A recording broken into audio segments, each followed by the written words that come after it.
Les serpents avaient monté. Dieu avait dit à Moïse, élève les serpents. Dieu, il n'a pas dit aux enfants d'Israël de l'adorer et de ne pas adorer Moïse. Mais élève les serpents derrière et regarde les serpents et l'adorer pour vous. Regarde et vous guérirez.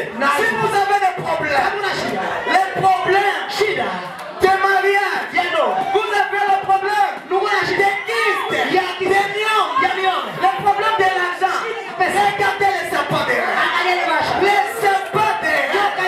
Dieu n'est pas jaloux. Vous êtes c'est son fils qui est manifesté. C'est le jeteur.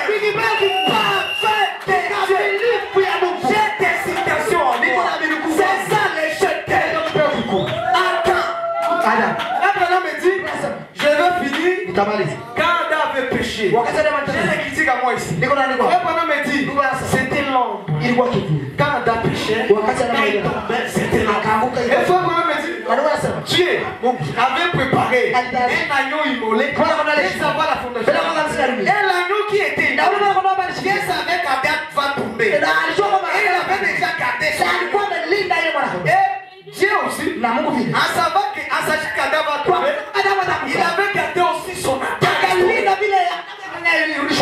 Amen. Dieu avait gardé son Adam. Parce que Adam, le mari de Ève, l'Adam de Chine, l'Adam de l'homme, il était venu après la création des cieux et la terre. Nous avions vu, Dieu a caché l'agneau. Et Dieu aussi avait caché son Adam restauré. Dieu avait caché Branham comme père. Quand Branham était arrivé à l'adoption, quand les jetés de Dieu, les troisième Adam était arrivé dans la perfection. Quand Dieu avait dit, écoutez-les sur la montagne, aux États-Unis, c'est écrit que c'est écrit. C'est dégravé.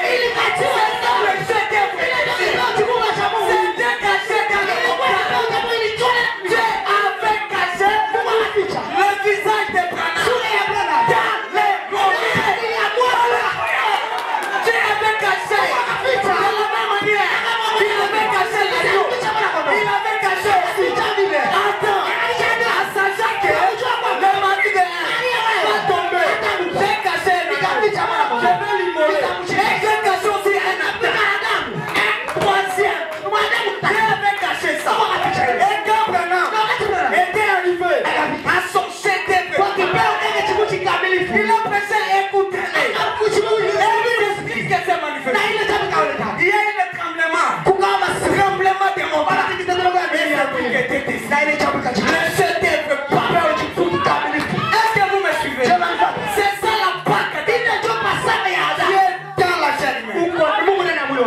Personne ne vous ôte ceci. Mourrez avec.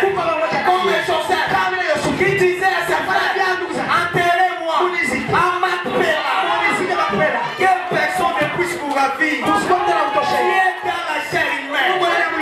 C'est ça l'explication du péché.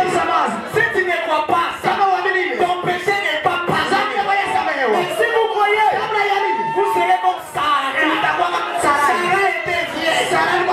Elle ne pouvait plus enfanter. Elle était désespérée. Elle a raconté son Pâque. La Pâque d'Abraham. Abraham a crié. Elohim dans la chair. Sarah, elle avait réussi la résurrection. De l'intérieur à l'extérieur. Une femme de 90 ans, elle a aussi. Parce qu'elle avait rencontré la parole faite des chair.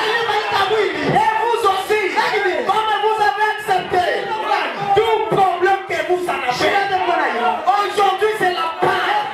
Ne sortez pas ici de la même manière que vous étiez entrés. Si vous avez des problèmes, Dieu a Dieu. J'ai vu mon Père. J'ai vu la Pâque de la terre. Restaure-moi. Restaure mon Père. Restaure mon Père. Restaure mon mari. Donne-moi les enfants. Tu avais donné à